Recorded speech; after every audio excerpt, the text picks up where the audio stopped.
We are live. This is Literary Roadhouse. One short story, once a week. I'm Gerald with a croaky voice. I'm Elise.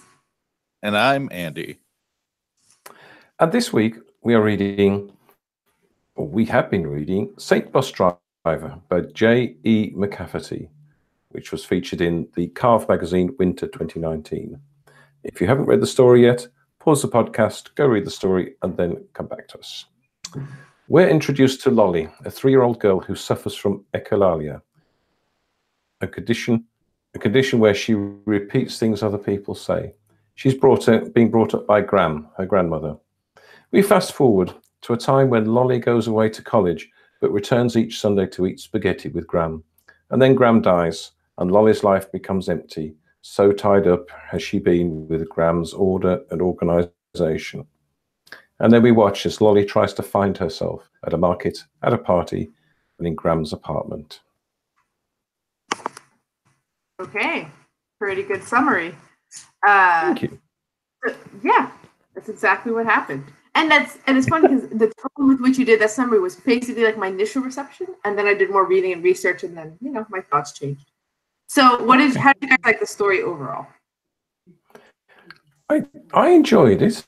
I sort of got a little bit enjoyed it a bit less because it seemed to be a bit vague in the second half, and then we just sort of followed her around as she was trying to sort of get to grips with her new life. But I thought the writing was some very clever lines, some gorgeous bits of writing in it. So I enjoyed reading it. That's for sure. Mm-hmm. Andy? Yeah, I thought there was a lot of little bits that I enjoyed very much, and just little clever things that made me have fun reading it. But overall, I don't know. And I don't even want to say it got weird because I'll enjoy a weird thing, but it got unusual. It got odd. It got vague. Mm-hmm. Yeah. Just some things happened.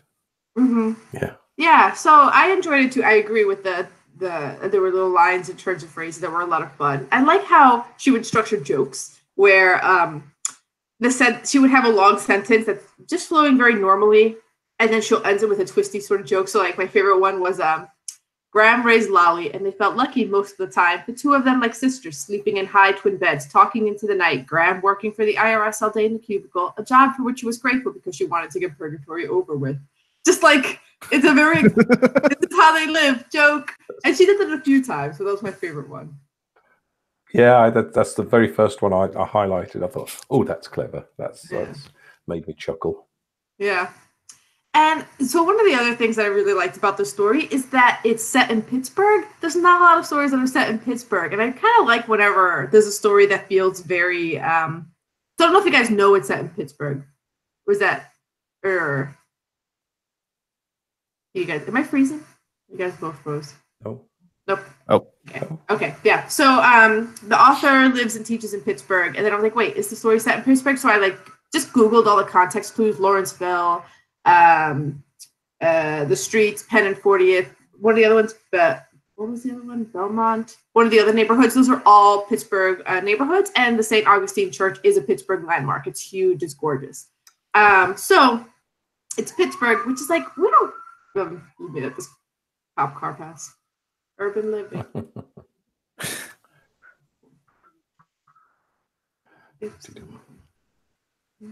So we don't get a lot of stories that like aren't either like small towns or major like cities. Like this was fun for me for some reason. It's kind of like when we read that Russell Banks story that was like very like we're in Appalachia now. Like it felt very of that region. I liked it for that reason. It felt like if I was someone who lives in Pittsburgh, I would like seeing my life referenced in this story.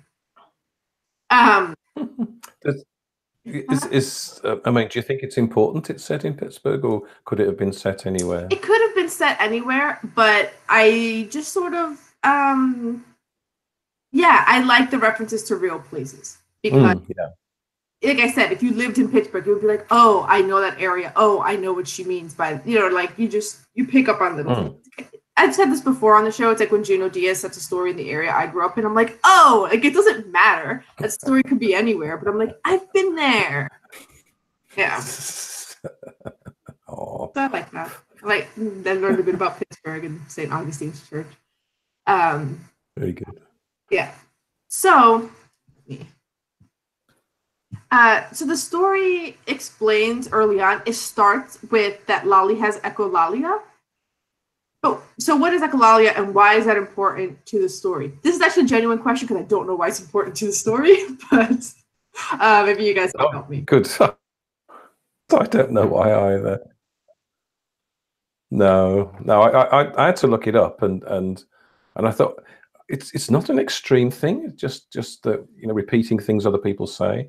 But it's so there were some references early on, and then it says that she's sort of trying to deal with that and stop it happening. So I don't know why it's important. It seems to be important, but I don't know why. I bet Andy knows. Well, I just thought it was basically after she stopped repeating what people said, she still went on just mimicking other people for the rest of her life, right? She then modeled her life after Jane Goodall or after this makeover girl whose name I forgot. Susanna. Yep. Makeover girl. Mm-hmm. The natural life coach. Yes. Yeah. Okay. Yeah, there's something to that. How she sort of echoes what's around her a little bit.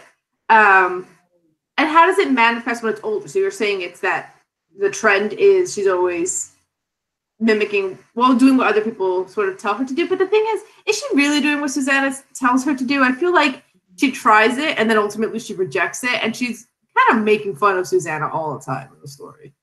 That's true. But she's not doing anything else in the interim. Like, I think that's the major thrust of the story. That's where it culminates is like, hey, do something. Yeah. But she's constantly. It could be. Yeah, because the last bit is when she's up in the apartment, and she said she's talking about being a monk. She said it says she could shave her head and pass as a boy and join them and spend the rest of her life trying to believe in God, which is a funny line anyway. But there, she's talking about being one of the monks, so passing herself off as a monk and doing like they do. Mm-hmm. But she ultimately rejects that idea, right? Yeah. That last paragraph, I feel like, is where it finally, like, that's the actual conclusion. Right after that, she's like, no, you know what? I'm just gonna make choices and do things. Yeah. And in a way, it's like she's finally adopting the teachings of Graham on herself. Like all the things, like all like no nonsense, like just go do the, like Graham was very no nonsense throughout. And at the end, she finally gets that. Like she's very sort of like lost throughout, very passive, lets other people direct her life. So I guess you're right about that, even if she's mocking them in her mind. And then at the end, she finally takes charge of her life in the spirit of Graham, really. Yeah. Or Saint Bus Driver. Yeah, or Saint Graham. Right? Ooh. I feel like so I had a lot of fun with the story because there's all these references to saints and orders. So you have St. Augustine's Church, you have the Saint Bus Driver, you have the Franciscan Order of Monks. And so I started looking all that up naturally. Because what else are you going to do with your free time? Yeah. And there was just this sense in which people sort of create their own saints, right? Like, not only does this guy, James, have a tattoo of someone close to him, it's someone he doesn't even really know, right? Like, the way that we don't really know saints, but we just sort of like their teachings or some principles. So it's this bus driver who protected him from bullies. Who stood up for what was right. And he compared her to the first bus driver who, despite wearing the cross and being very Christian, never helped him and seemed like a mean-spirited woman who wanted to see this like kid, this fourth grader destroyed. So I think that's a part of it. It's this idea of like finding your own sort of like North Star in the saint that you create for yourself. especially because the character Lolly, she's a little religious, right? When she's sitting, she has that joke about, spend my life trying to believe in God. Yeah, but just before she makes that joke, she's reciting Psalm 23 to comfort herself. Right?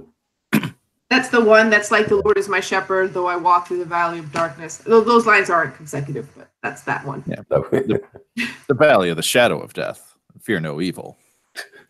Yeah. Thy rod and thy distaff comfort me. Or, whatever it is. Who knows? Whatever it is. Yeah. Oh, yeah. Yeah. So, I think that's part of it. I think why it's called Saint Bus Driver. It's this, she sees Graham and the Saint, and I think by the end of it, when she has that sort of hallucination with Graham when she's in the apartment and everything, it's her like internalizing the teachings of Saint Graham. And in that last bit when she's back in the apartment, she's starting to stand up to Graham. So Graham, the dead Graham, saying, "I'm waiting. I'd like to hear about Saint Bus Driver." Well, you'll have to wait a long time, Graham, because I'm not coming in there. I'm going to sit here in this chair and watch it snow. So you might as well keep your trap shut. So she's now sort of starting to not just follow Graham and do what Graham guides her to do, but she's now starting to break out on her own and stand up to her thoughts of Graham and head out on her own. Mm-hmm. Yeah, but becoming a bit more like Graham. So when I started looking into like the orders and everything like that, so the Franciscans view the world as good and joyous and avoid dwelling on the stain of the original sin. So like, let's not like do like that negative, like we all suck. Let's focus on like, yay, we're all God's creatures, right? Like that was more their thing. But here's something that I found, which is St. Augustine's church in Pittsburgh.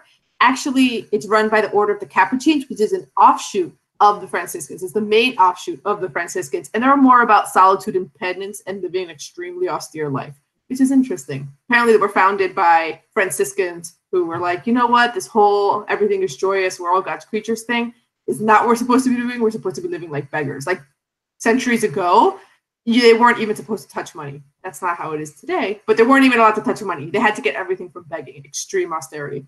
So I thought that was interesting. Wow. But also, St. Augustine, his order, which runs the church there, they're all about a lot of stuff, but one of them is the veneration of the Blessed Virgin under the title of Mother of Good Counsel. What is Graham if not a Mother of Good Counsel? Grandmother of Good Counsel. Yeah. Yeah. I mean, I don't know how much of this is something that McCafferty, the author, was weaving together for me to find, but I still had fun just sort of like digging in. Because you have all of these religious references, Very good. Yes, another story, isn't it? We've had a few stories like that that aren't religious, but they've got a lot of religious references within them. Mm-hmm. Yeah. Yeah. So you were going to say something, Andy, when I said something about the Franciscans? Or? Oh, I was going to say something to Gerald, actually, but I got very intrigued by these Franciscans. Yeah, I think that was the difference when she stands up to Graham is between mimicking Graham and internalizing like her no nonsense attitude. Like you can copy another person, but if you're going to actually be no nonsense, you have to take no nonsense even from them. Yeah. At some point, it's like, you're a hallucination, Graham. Like, you don't dictate my life. Okay. Yeah. I can see that. Yeah, that's how I saw it. And we sort of already talked through, like, so it's really interesting because, like, at its core, it's a story about grief, coping with grief, how you mourn, right? And she tries all the life coach stuff. Just be a new person. Go a party you wouldn't typically go to. Go to Whole Foods. And none of that works. Buy some ridiculous groceries. Yeah, buy ridiculous groceries. But in the end, what does work is, like you just said, confronting the memory of Graham as a burden and turning it into a boon, like a virtue, a part of her life, instead of this weight of this thing that you lost, now it's a part of your character. that she did hallucination. Yeah. See, this is why I appreciate these discussions, because until I talked to you guys about this, I thought it was a story about some girl who had a psychotic break, and the answer to having a psychotic break is, nah, don't have that. I was like, well, that's... But yeah, this makes a lot more sense. Yeah. Yeah. Yeah, I don't think she necessarily had a psychotic break at all. I don't know. She was hallucinating pretty bad at the end there. But is it really a full-blown hallucination, or is it more like a daydream kind of thing? Like when people like lose someone very close to them, you tend to have these sort of trance-like daydream, like conversations, or just like scenes or moments with them that are very brief. It might just be seconds, you know what I mean? But like, right, them in places. I think that's this is a pretty in-depth conversation, though. Yes, but I think it's when you live with someone and you're used to them being there and commenting on things you do, that you do something and then you're expecting the comment to come back at you. So she's imagining what Graham would say, and then now she's thinking what her response would be, and how her response is different to how it used to be. Yeah, and also in a way she's losing what's like recently been referred to as your diary friend. So I don't think guys get this as much, but women tend to form really intense friendships, and it's the person that basically you're like live blogging your life to throughout the day.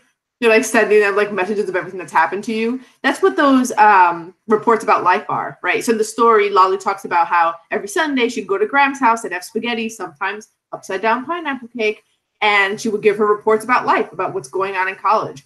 And that's like a very particular kind of female friendship. Like it's not just her grandmother, but it's her best friend who she tells everything to. She has that other friend who's in Vietnam at an orphanage, but other than that, that's like a blip in the story. It's really Graham. Yeah. There's another one of those great lines when you just mentioning that she brought home stories the way a cat brings home birds. I thought it was a great line, very good little line. Yeah. The writing was super tight because by the time Graham dies, she's already established who Graham is in 546 words. She's established Lolly, her echolalia, growing up with Graham, and Graham's character. So by the time Graham dies, you understand this is a big blow in how. 546 words. I counted. I was like, that's really impressive. One day someone's going to write a story about you. Here's this crazy person who like Googles anything that pops into her mind. Well, that's interesting. It's sort of interesting to see how the story progresses through like different parts of her life and different ways in which she reacts, and all the time you're sort of following her and learning more about her. So she's quite a fascinating character, really. Bit strange, but fascinating nonetheless. Yeah. But my sense is, listening to her tone as we talk about this, none of us seemed like we were screaming from the rooftops having read it, right? Like none of us were like, what a story. Like from the reader experience perspective. Yeah, I think there's a danger it's going to be, just another one of Gerald's Carve magazine stories, which are good and enjoyable, and the writing's really good, but it doesn't push you, it doesn't stretch you. You sort of understand, and you can talk over what's going on, but it never does blow your mind completely. I think that's about right. Well, one thing that really blew my mind, this kid remembered his bus driver so well, he was able to get a tattooed portrait of her. That's why he's a saint. She is his personal. How are you going to? But he had to describe that to the tattoo artist. Yeah, but also it doesn't have to be accurate. It doesn't have to be accurate to what she looked like in real life. It only has to be accurate to his memory of her. Right, as long as it represents her. Exactly. As long as it represents her to him, good enough. And then the representation happens to look like Graham. Yeah. Probably because Graham is the quintessential no-nonsense old lady from which all others are based. Yeah. That's what she was like. What was that line? Hold on, I had written it down. Because she thought about so Lolly was thinking after Graham died that she would quit college because it was just too much, but she decided not to because she once promised Graham that she would never quit after Graham said, "Study hard, be like Jane if that's your bag." Like, what a lie. Jane, be like Jane if that's your bag. Oh. They sometimes spoke like people that I'm like, not just Graham, but even like James and Susanna, like all the other like younger characters' dialogue. I was like, who talks like this anymore? Like the dialogue was kind of fun in that way, where like I would be brought up short constantly. I'm like, no one talks like that. It's quite interesting you reading that out, because there was another line when she's in the apartment and she saw in her head Graham's bed with a small pillow, that the needle point that said, "I'd give up chocolate, but I'm no quitter." And it's quite. It's sort of quite interesting, the sort of echo of this, don't quit college type thing. Yeah, but that's also like one of those like mass-produced, basic, sassy woman saying things. It's like a mug that says, "Don't talk to me until I've had my bed tea," right? Like there's always those like sassy things. Because I've seen that. I'd quit chocolate, but I'm no quitter. I quit wine, but I'm no quitter. Like I've seen those. And then, they're put on like mugs and glasses and stuff. So it's really funny though, like Graham took the time to needlepoint that into a what a wild thing that she spent hours on. But it also like kind of reveals some stuff about Graham. Like, so if you were trying to do a character who is like super intelligent and wise, you wouldn't put those kind of like sassy Hallmark sayings anywhere in their world, because it undermines them. It makes them that grumpy woman working at the DMV, or that secretary who like only picks up the phone after 4 rings, then it's a serious call at like some consulting firm somewhere, right? Like she's not like, she has like that part of her, the like 9 to 5 basic grumpy, office worker aspect to it. Like she has some of that, but then she also has this like wisdom. I like that. Like, yeah, Graham's very, very sort of stuck in her ways, isn't she? And have I frozen? No. Oh. That was just Anise. Yeah, she's got she I can't remember what I was going to say now. Door. Is she set in her ways? Yeah. It's sort of. She's very she's quite a complex character, Graham, really, because she's, in a way, she's pretty boring, and she makes spaghetti every Sunday, and she wears works polyester. Yeah, she wears polyester. Yeah, and yet she has such a huge influence on Lolly, and a lot of Lolly takes a lot of her influences from her Graham. I think it's really quite interesting that you've got such a what appears to be a boring character, but actually is a really interesting character that does boring things.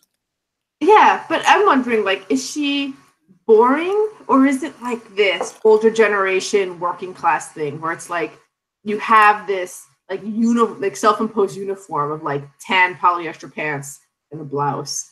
And like the like kind of like cheap meals, right? Like she's not in a foodie culture. Like she's from a different generation where like spaghetti, like that's nice, that's quick, that's easy, everyone's happy, everyone's full, and you move forward. Like for me, it just also seems like yes, boring, but also like it was very distinctive of a class and a time for me. Yeah, true. Because I don't think younger generation working class people are like that now. The foodie culture is kind of like permeated, different. Like it's not. Yeah, like I just feel like there was something about it that felt very. She's been working at the IRS for decades. Like I see this woman clearly in my mind. There's a particular person who works at the IRS for decades. Exactly. Like the person you think of who works at the IRS for decades has been made flesh in this story. Like Yeah. And like, yeah, it's quite interesting. It's quite interesting that you have this almost archetype, almost a cliche of an older person, and yet older people now are very different. And within about sort of 10 years of age, there's a huge generational shift between the people who are age X and acting like Graham in this story, and people who are X minus 10 who are very different, who wear jeans like me, jeans and trainers and foodie and coffee, all that sort of thing. It's a very different generation. Exactly. Like, that's the point I'm trying to make. Like, is she just like, but also because she's that generation. Like, upside down pineapple cake is like one of the signifiers of that generation. Is it really? Like, there it is. Yeah. But like, back to what we were saying, where as much fun as it is to discuss the story, because it is well thought out, well written, crafted by someone who is clearly a master of short stories, like, it's very good, but it doesn't, like you said, it doesn't push you. Like, I feel like this is a story that will grab you at the right place or at the right time in your life. So if you just lost someone in the past year or so, and you just went through that feeling, that doesn't Lolly talk about, like an explosion of the chest. Like, when you if you just went through that in the past year and you read this story, you will feel seen. You'll feel like, oh my God, somebody that gets me.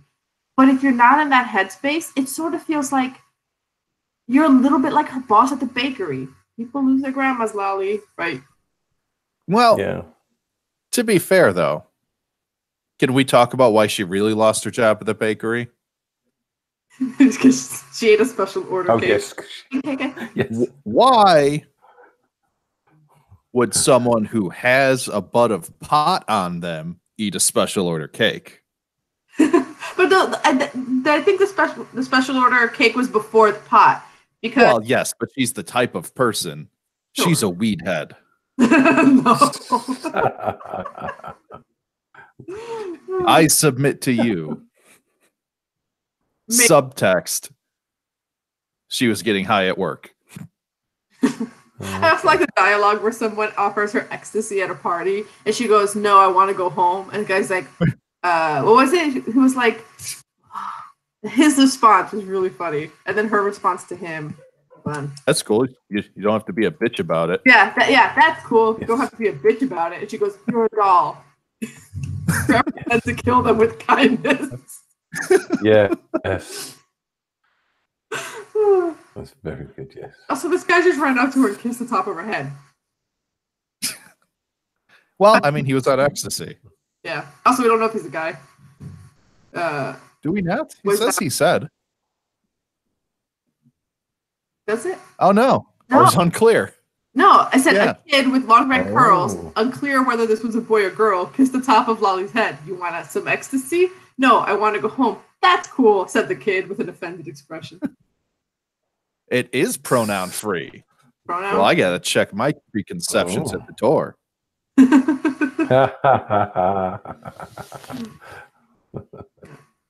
like Louis calls her kitten. Like, there's just a lot of like lines where I'm just like, this dialogue's funny, but yeah, it never really felt real, but it didn't matter. Yeah. Very good. Yeah.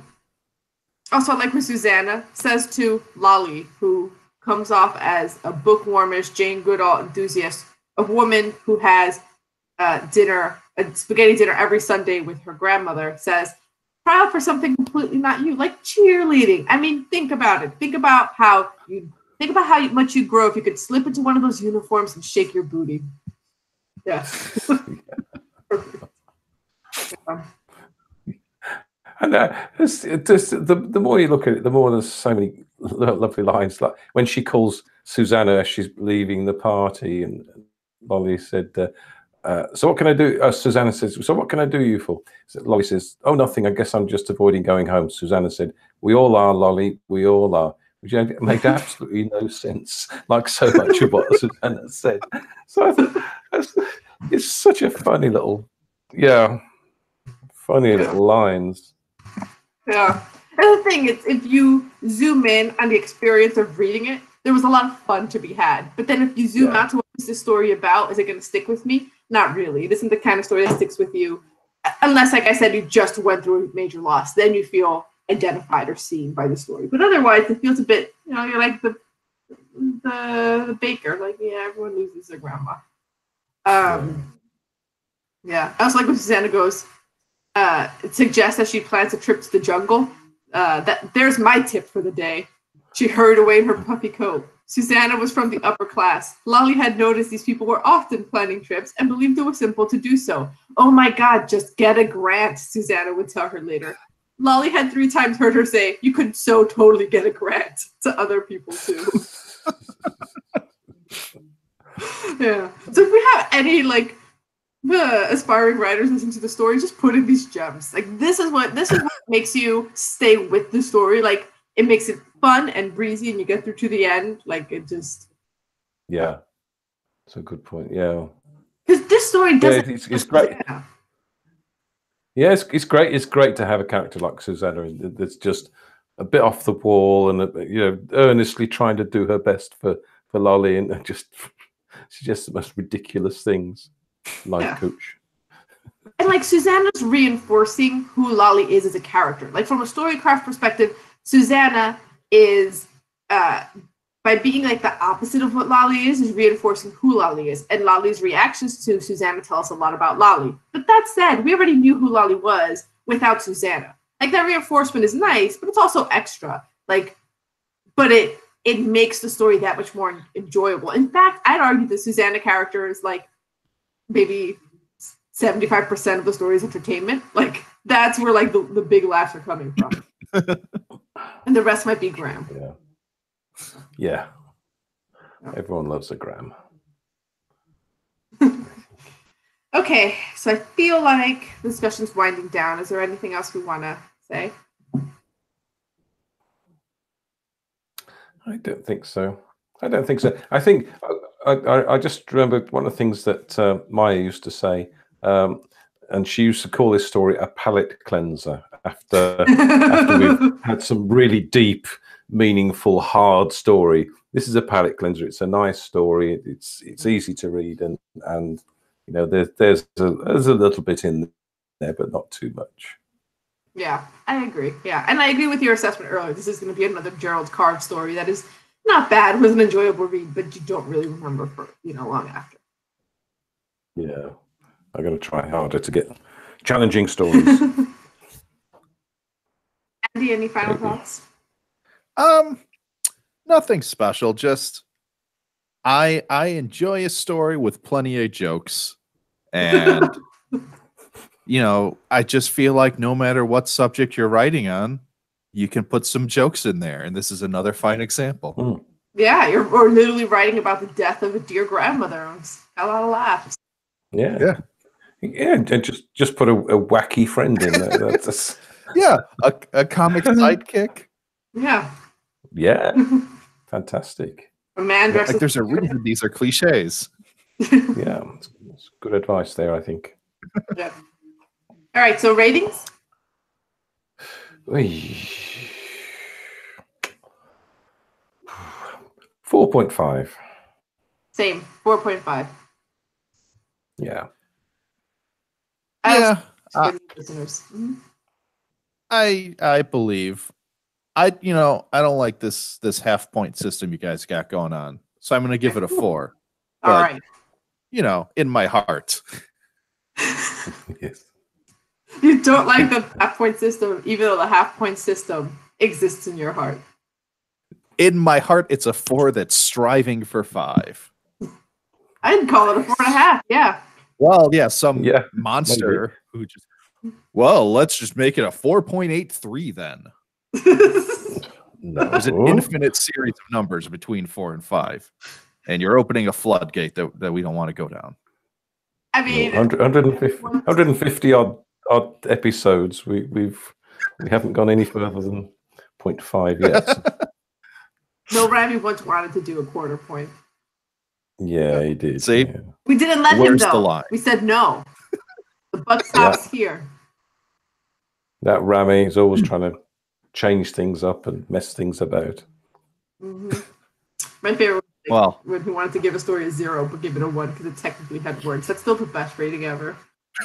technically had words. Yeah. Brilliant. Yeah. Okay, so there's no game this week because next week we're welcoming Sean McMahon onto the podcast. Sean is the author of the Restarter series. He recommended that we read The Hanging Stranger by Philip K. Dick. A link is provided in the show notes. Let's see, Andy looking confused. With the magic of publishing, everything will line up. All right. Yes. Before you go, reinvent yourself, as Susanna suggested, as an internet literary thinker by leaving your thoughts on this story in our Facebook group, Literary Roadhouse Readers, or Twitter at Literary Roadhouse, or our website, literaryroadhouse.com. You can also Google these things. Wish you could spend more time with well-drawn characters? Join the Literary Roadhouse Book Club, where we discuss a novel each month. And lastly, we need $5 to go to a strange parties and colorful houses where we don't know anyone and strangers kiss the tops of our heads. Support our hip partying and podcast expenses at patreon.com/Literary Roadhouse. Every bit helps. And as always, share this podcast with the tattooed Whole Foods clerk in your life. Until next time, read a good story.